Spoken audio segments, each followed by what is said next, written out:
So there was an ancient king, and the ancient king asked all of his courtiers, he said, look, I want you to bring me a ring.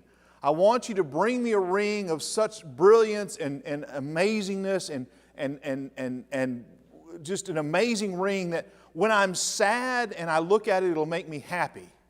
But when I'm happy and I look at it, it'll make me sad.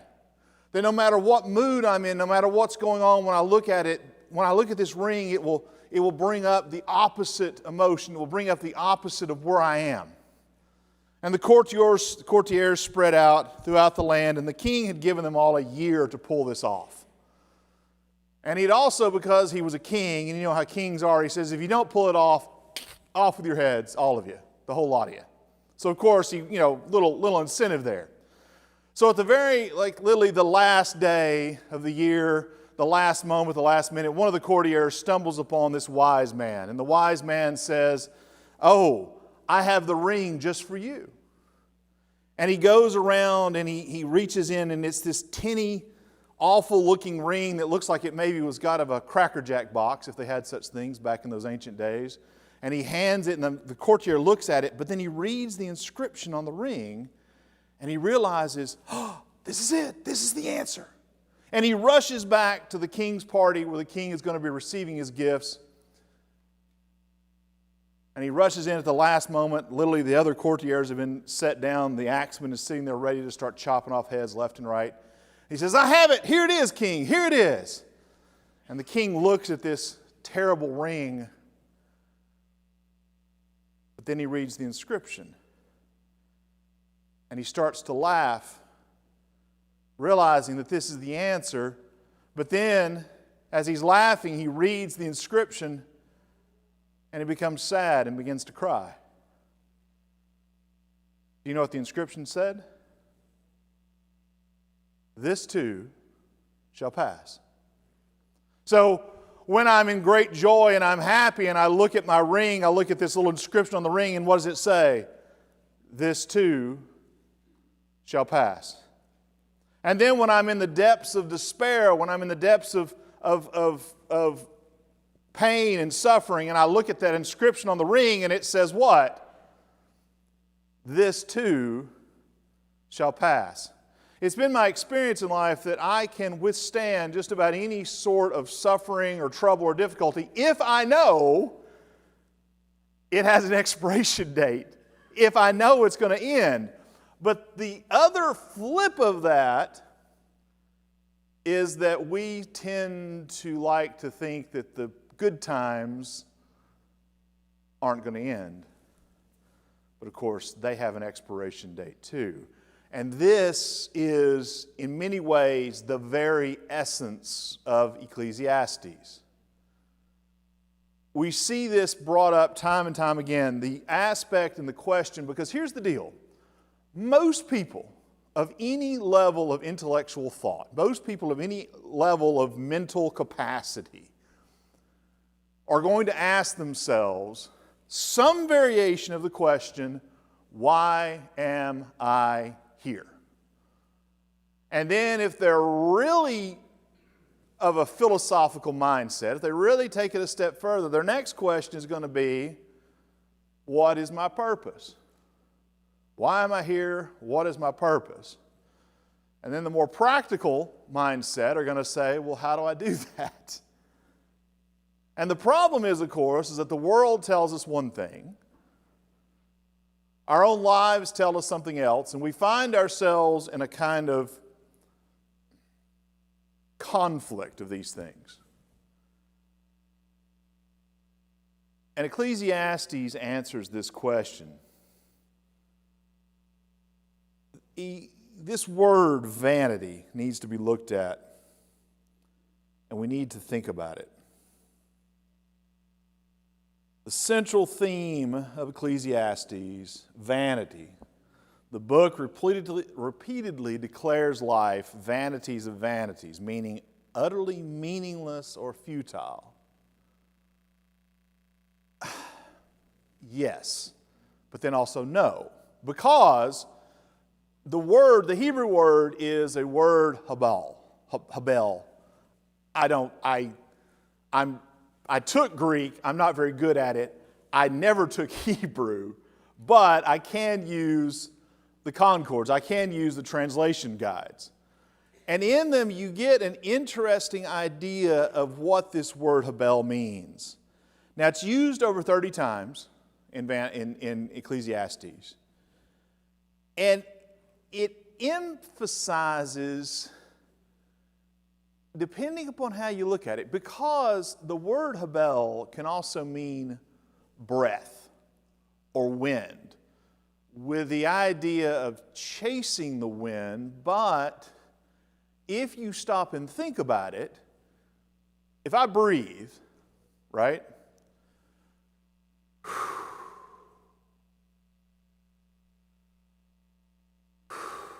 It's a fleeting thing.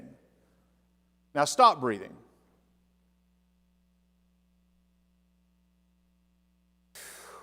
That's a fleeting thing too, right? My breath and breathing is necessary, no matter how fleeting it might happen to be, is also necessary for my continued existence. I mean, you can hold your breath for I think, 6 minutes is the world record, something like that. Well, yeah, like you can survive, months without food. You can survive, say, I think it's like a week without water, something like that and then of course, you can survive all of 6 minutes at the most without air. So even though this air, this breath is fleeting, it's still important. It still has impact. It still has necessity. But then we take it even further, and the writer of Ecclesiastes, in everything of life that you're looking at, this too shall pass. I've got a successful life. I've got a very successful life, a successful family. Well, this too shall pass. All human activity, all the things that I'm doing in my life, this too shall pass. I mean, I'm 51 years old. And according to some, I'm older than dirt. And according to some, I'm still a young whippersnapper. So, I mean, that's all perspective, right? And where you are in life and how you're perceived changes as you move through that continuum. Now, the only time I feel old now is when I'm waking up in the mornings. I feel old. I'm paying bills. Or I'm paying my taxes. These are the times that I feel old. The rest of the time, I feel very young. And you can ask my wife, she will accuse me at times of acting quite childishly. And I do. But it's all perspective. When I was 20 years old, it never occurred to me. I looked at people that were in their 30s, and I thought, oh my gosh, how old they are. And now when I'm 50 years old, I'm meeting people, and I'm looking at some of the teachers at school. And I'm looking at them, and they look so frightfully young to me. And they're in their 20s. And there's at least a couple of them that when I first met them, I thought, oh, this is a new student. No, it's a teacher. And I'm like, oh my goodness, they're so young. And then the teachers that are older than me, I see them and I think, oh, well, they're not all that old anymore. It's all perspective. But that's part of the vanity, this Habel of life. It's as things are moving through, they change. And that's one of the constants of our existence here on earth, is that things change. Think about the people in North Carolina existing day to day.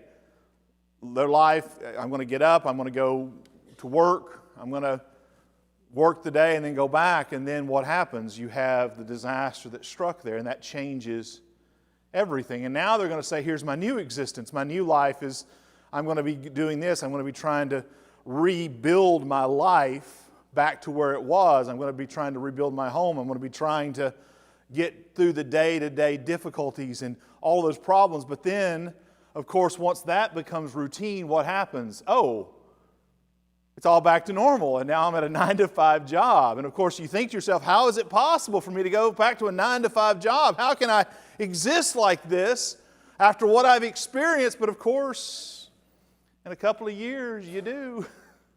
It just goes back to normal. And there is the aspect of this, no action under the sun has lasting value. This is Ecclesiastes 1:14, Ecclesiastes 2:17. And that word, when we add that value in there, I mean, it's not so much that it's valueless as it is a question of how much value are we placing upon it. How much value... So, I've had the experience now of having my life completely disrupted and upended. Like, in a huge way. You fall 12 feet from a roof and land on an ankle and you shatter it. That places things in perspective. But now that I've been back to work for about 2 months now, things are pretty much back to normal.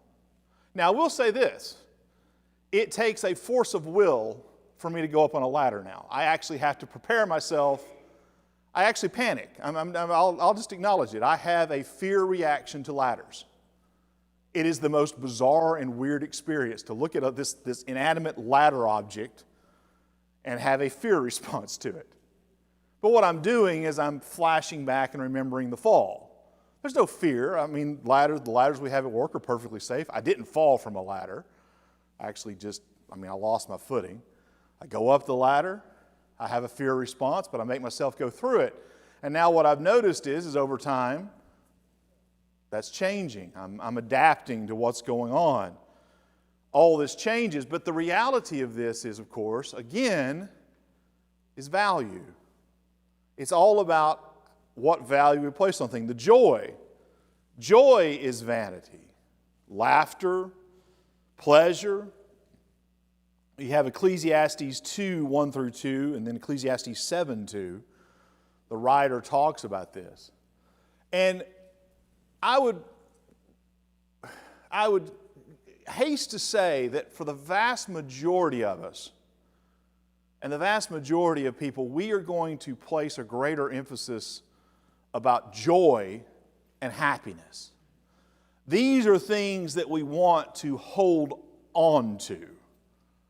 We want to hold on to these things. We want to keep these things, and we want to experience these things. And when we are experiencing them, we don't want it to ever go away. But remember the inscription on the ring.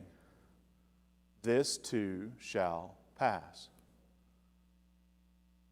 The joy of holding a young baby, a newly born baby in your hands, and the fear of holding a newborn baby in your hands slowly transitions as you wake up in the middle of the night and your child has colic, and this will be the fourth night that you've not gotten a good night's sleep, and you realize that, adoption is actually an option. You can put children up for adoption, and then when you discuss it with your wife's like, not sure whether you're joking or not. And you're not so sure whether you're joking or not. But then, you know what? That too passes. They get over the colic.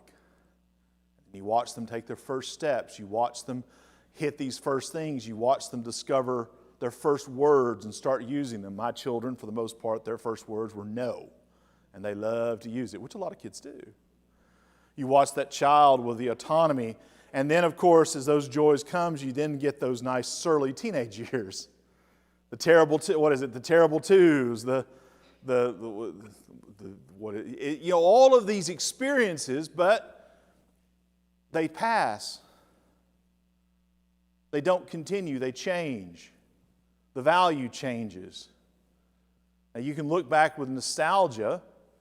I wish my little children were little again. I wish they were young again. Oh, do you? Do you really?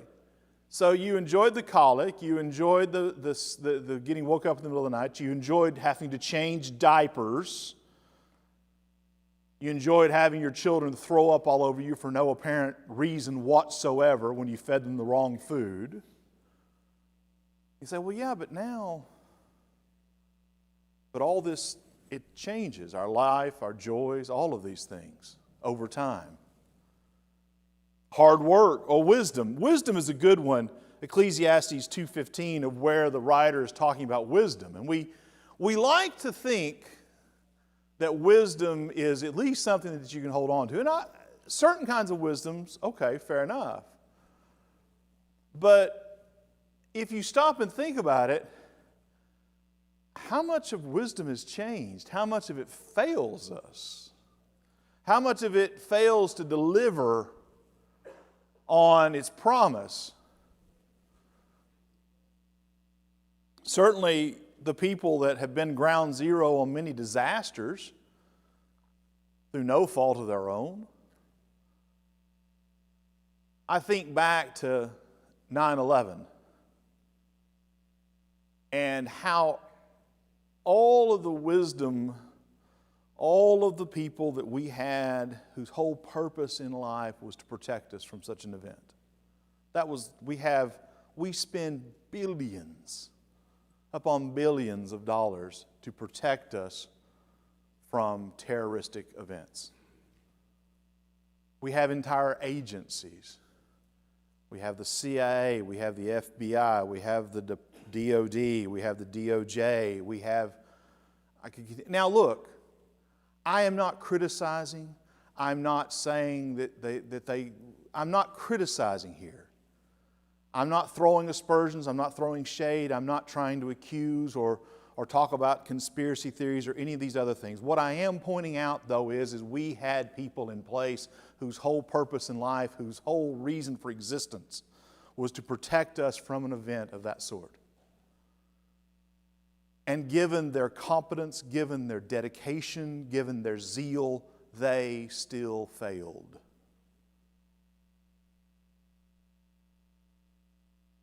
My father fought in Vietnam. And there again, we have an entire group. We have the VA. We have all of these support organizations that were supposed to support our soldiers when they came back. Now there I will throw shade and aspersions. They failed my father. And the wisdom that we have, the wisdom of the people that we have leading us, the wisdom that we ourselves exercise, all of these things, they aren't always adequate to purpose. And again, you could say, this too shall pass. The wisdom that worked no longer works. Yes?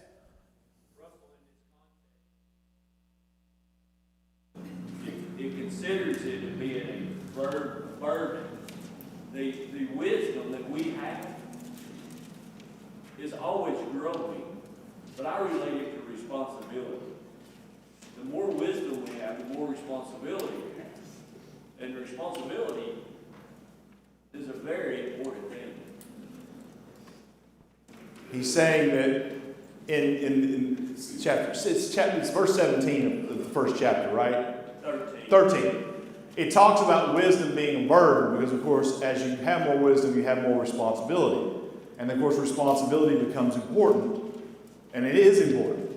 Now, the trick of it is, of course, is the ability to apply that wisdom the way that it needs to be applied to fulfill that responsibility.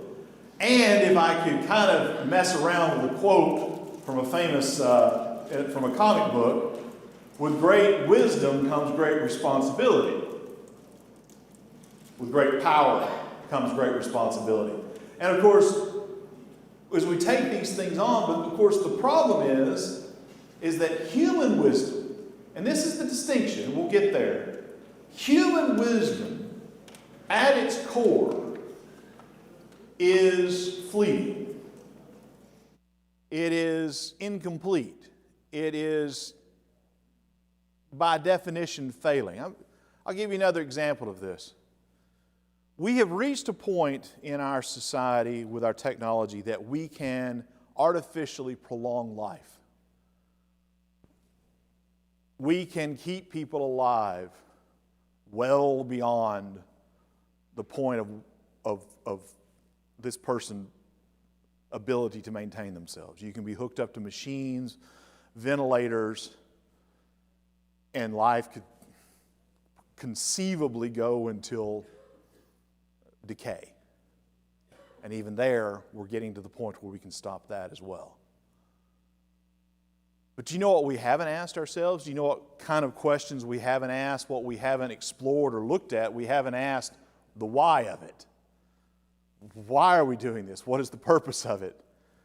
Just recently, they recreated, through genetic manipulations, we now have, not werewolves, they're not werewolves, the wolves that they just did. Dire wolves, thank you. I couldn't pull up the name. Dire wolves. Now, have you ever actually seen a picture of an actual wolf? I mean, they're big. They're big things. They're huge. Dire wolves are even bigger. They're like ginormous. I couldn't ride one, but some of you smaller people could, a smaller adult could ride a dire wolf, for real. They've recreated these things. They've manipulated some DNA in wolves and et cetera, et cetera, et cetera. And now we've got dire wolves. Why? What's the purpose of it? And that's where human wisdom comes in. We have, what's the purpose behind it? What does it matter? Yay. Now, what are you going to do with these dire wolves? They're not going to be reintroduced back into nature because there's no way. Could you imagine? I mean, facing an actual wolf would be bad enough. Could you imagine facing a dire wolf? I mean, it would be, I don't even want to think about that. I mean, you're talking about Jurassic Park stuff here. But there's the human wisdom. Hard work, that's vanity. Being human is vanity, because eventually we end. And that's something that we don't like to think about, but it's true. We die. No matter how hard we work, no matter what we do, no matter how much power we accumulate, or how much gold we accumulate, or how much wealth we accumulate, or how much property we accumulate, or whatever, how much family we have, whatever we do, I, Russell Swafford, will cease to exist here on earth at some point in the future. Period.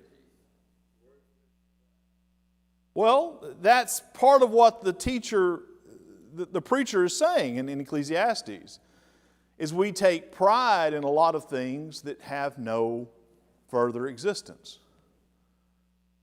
Now, again, we have to think about the fact that there is an eternal aspect of my existence that continues. But this body that I have here, that I spend inordinately large amounts of time maintaining, I mean, my beard and my mustache alone takes me 3 to 4 hours a day. No, I'm kidding. Actually, the most you get is a brush, and a brush, and a brush, and then I brush through my hair, and then I'm done. But we spend a lot of time on this thing here, don't we? This skin, this body, this existence, to maintain it and feed it and keep it tuned up. But no matter how much we do that, eventually it gives out. Actually, you have cells, you have in your DNA, you actually have you see on a box, like a thing, like food, best by date, expiration dates on food. We've got a DNA expiration date on us. Like it starts, there's a series of cells that when you hit a certain age, they automatically click over. And you start, the process of death, really. The process of death starts the moment you're born, but your cells click over. Those people that are trying to, longevity and to have eternal life and all that stuff, they're trying to figure out how to keep those cells from clicking over, and they don't know how to do it. Did you all read about the sheep that was that cloned sheep that they cloned? Dolly. Now, everybody, oh wow, this is amazing, we cloned a sheep, woo! Do you know what happened to poor Dolly? So they cloned her from adult sheep DNA. So here's poor Dolly, she's born as a little lamb, but do you know what her DNA thought she was? They thought she was like a 30-year-old sheep. So this poor little lamb gets old really, really fast and dies really, really quickly. under pretty horrendous and painful conditions. Hadn't heard much more about them cloning sheep, have you? That's part of it. Because whatever the DNA you take at that age point, that's what you get. So you get a little baby, you get a small little baby sheep, a little lamb that's got 30-year-old DNA, a 30-year-old body.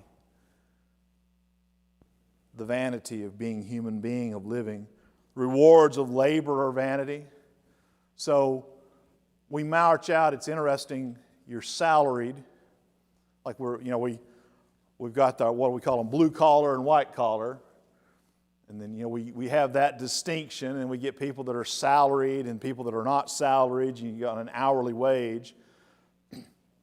Now, I work on an hourly wage at the school system, and it's a good wage, not complaining. They got really great insurance, as I well know, because, they covered well over several $100,000 of medical expenses with no complaints or problems. But you know what? I mean, you can't mark out your life. How much is it worth to you? How much of your time is worth to spend with your grandkids? Would you mark that off by hourly rates?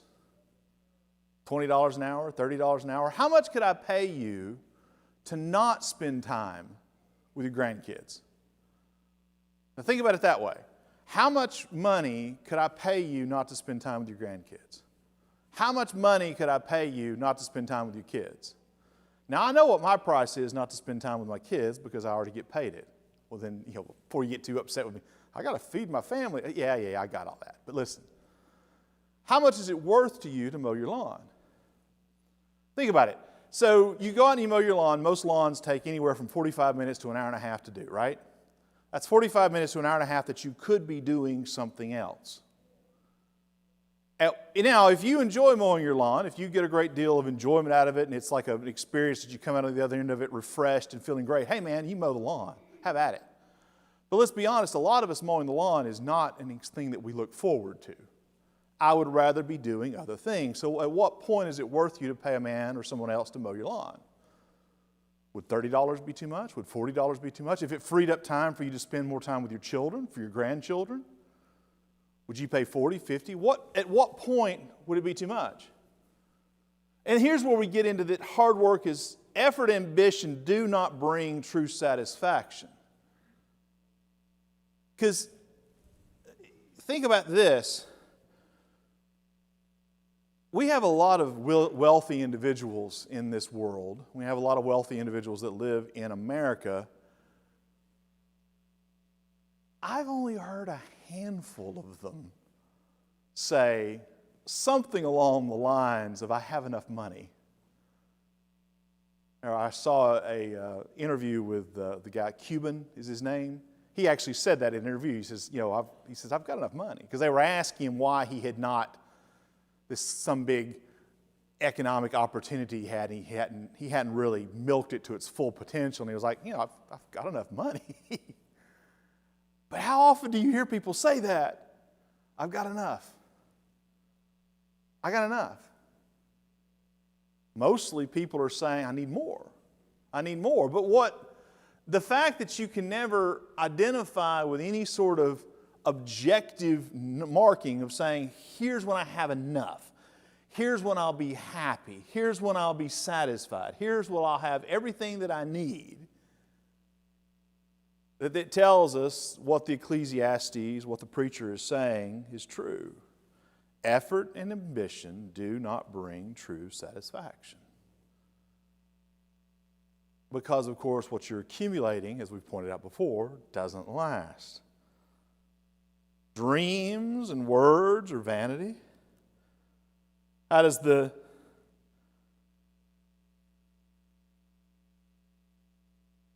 go? If you're going to talk the talk, you better walk the walk. Even we recognize this aspect of dreams. What is it? If wishes and how does it go? If ifs and buts were candy and nuts, oh, what a wonderful Christmas we'd have. Or variations of that, right? We recognize the vanity of words. Now, people speak words in aspiration. We have wishes, and speaking words, they give us something to aim for. They give us something to try for. We have what? We hold these truths to be self-evident, that all men are created equal and are endowed with their Creator with certain inalienable rights. Among these are life, liberty, and the pursuit of happiness. Now that's in the Declaration of Independence. It is a foundational statement of why our founding fathers felt it necessary to go to war, to violently oppose tyranny. And if you've ever read actually the whole of the Declaration of Independence, it lays out the case. Here's why we have to do what we're doing. It's aspirational. Have we in America ever truly reached the point of all men are created equal? Are all men right now, today, equal before the law? Don't think you have to read the newspaper all that much to see that that is not the case. I pledge allegiance to the flag of the United States of America and to the republic for which it stands, one nation, under God, indivisible, with what? Liberty and justice for all. Are we one nation? Do we operate like one nation? Are we operating like a nation that's under one God? Is there anybody in here that would argue that we do?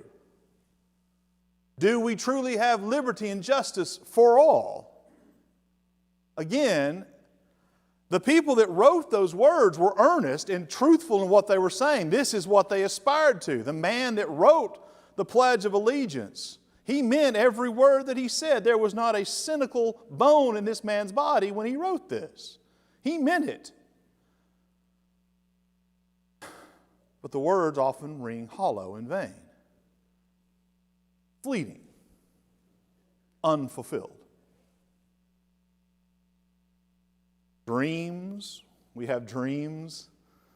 When I was a child, I wanted to be Indiana Jones. That's who I wanted to be. And then I wanted to be an astronaut. I don't remember exactly why I wanted to be an astronaut. I'm not sure. And then as I got older, I realized that I'm not really overly fond of enclosed, tight spaces. So that was out. I also discovered that I wasn't really all that enthusiastic about crawling around on my knees and getting all dirty and dusty, so the whole archaeology thing was out.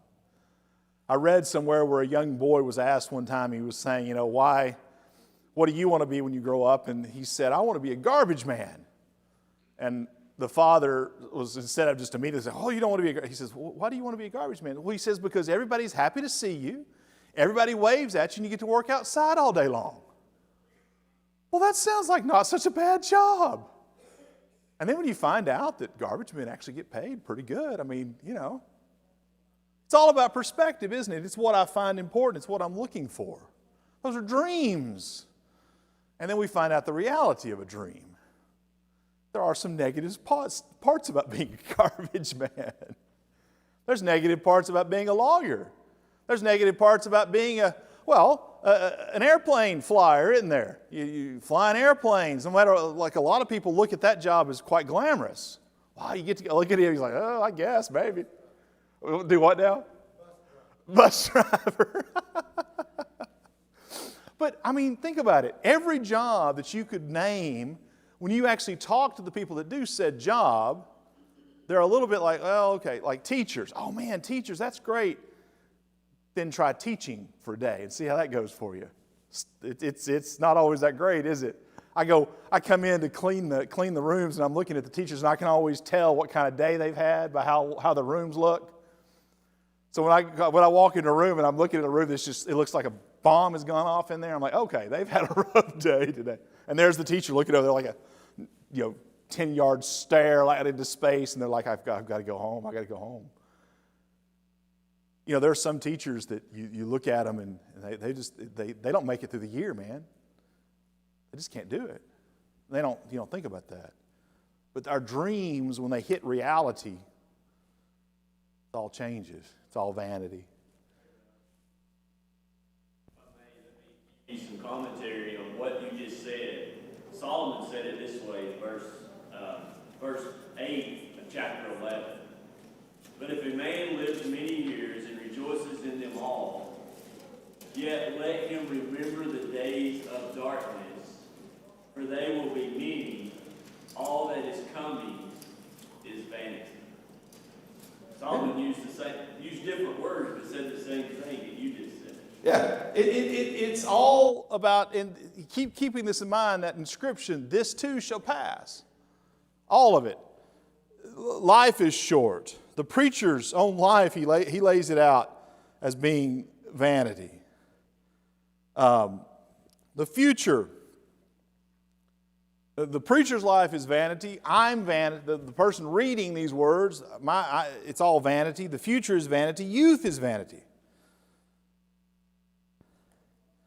Now, I'll point this out, and Alan points this out, and I think it's correct to do so. What the preacher is laying out, he is not laying this out in bitterness or vindictiveness.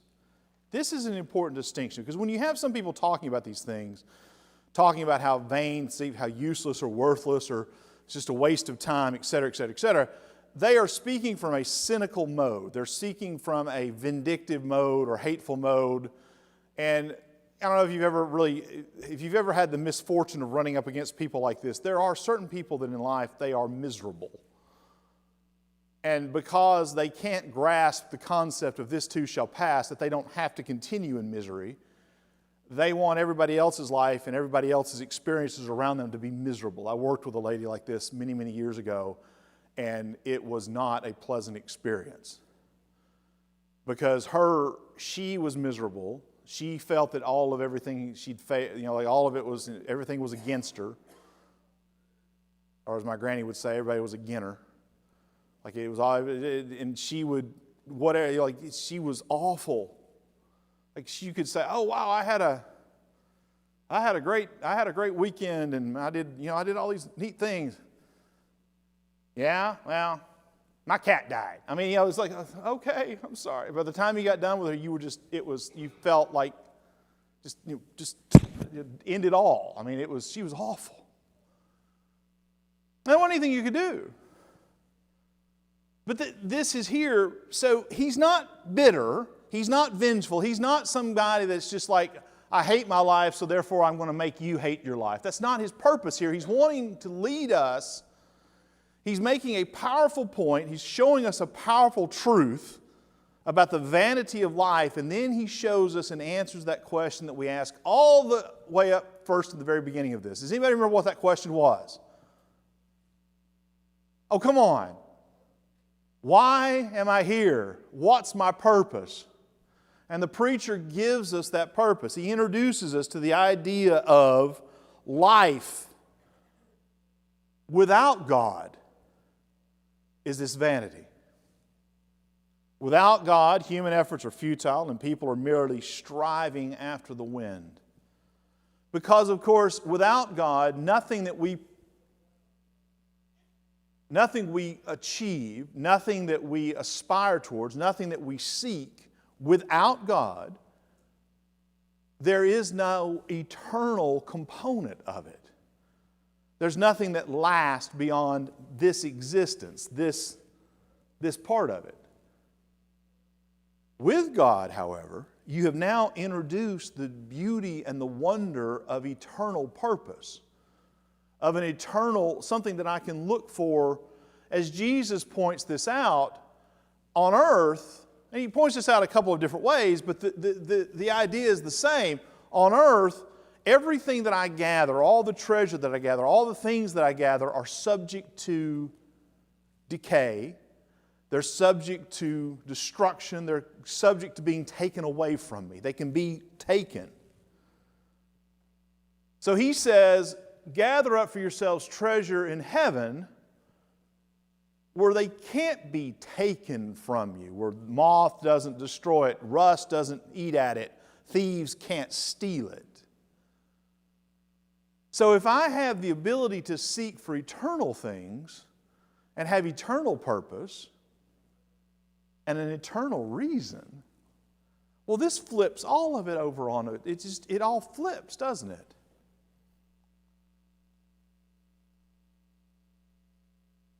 The New Testament echoes this. 1 Corinthians 15:58.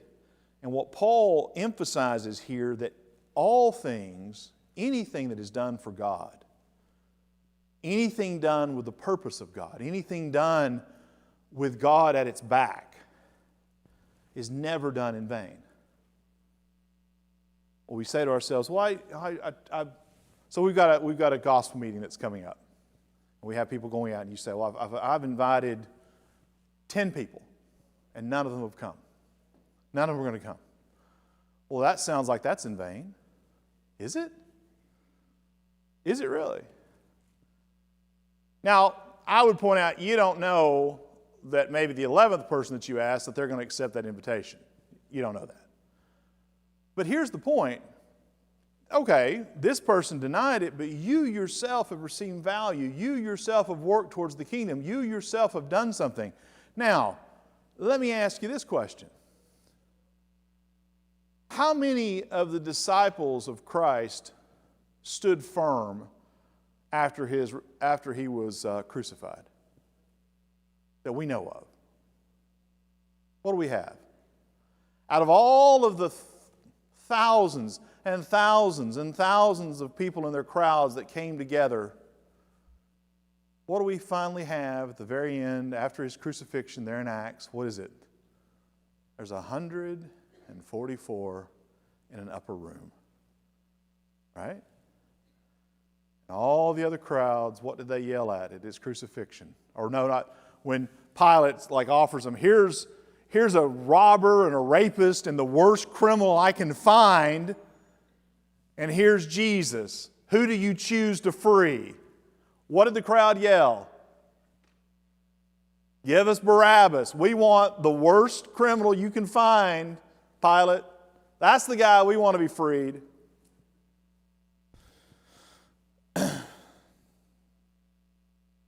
I want you to take this part with you. The text asks us to evaluate our perspective on life's meaning. If you look at it through the lens of human experience only, if you look at it through the lens of only what we have here and the opportunity that we have here and what we can do here on earth right now through a human-only perspective, then you truly have vanity that is meaningless. If, however, you have a perspective, your glasses are God's, that you have a perspective that places God in its appropriate place, in its appropriate spot, then the fleeting experiences of vanity that you experience here on life, all of that then has a whole different context. My experience of raising children has a whole different context. My experience of the job that I do has a whole different context. My experiences of suffering and joy have a whole new context. Yes, they are fleeting, they are a breath, but they don't have to be vain anymore. At least not exactly. They don't have to be meaningless or futile, because now they can have a purpose that is eternal. I can raise my children to follow after God. I can do my work to glorify God's kingdom. I can exist and do things to glorify God, and I can gather up treasures in heaven that are not vain, that are not futile, and are not meaningless. Now, as I warned you, that's about half of what Alan had. So I apologize, but I hope I've got you the essence of it. Please read through the rest of the materials there. Ecclesiastes is a powerful book, and take this with you. The purpose of it is he's identifying the vanity of life and why it's vain and why life becomes meaningless is when we leave God out of it. And when we put God in the middle, in the appropriate spot, our lives become very meaningful and very powerful and very, very much not vain. Thank you, guys. I appreciate your time and attention as always.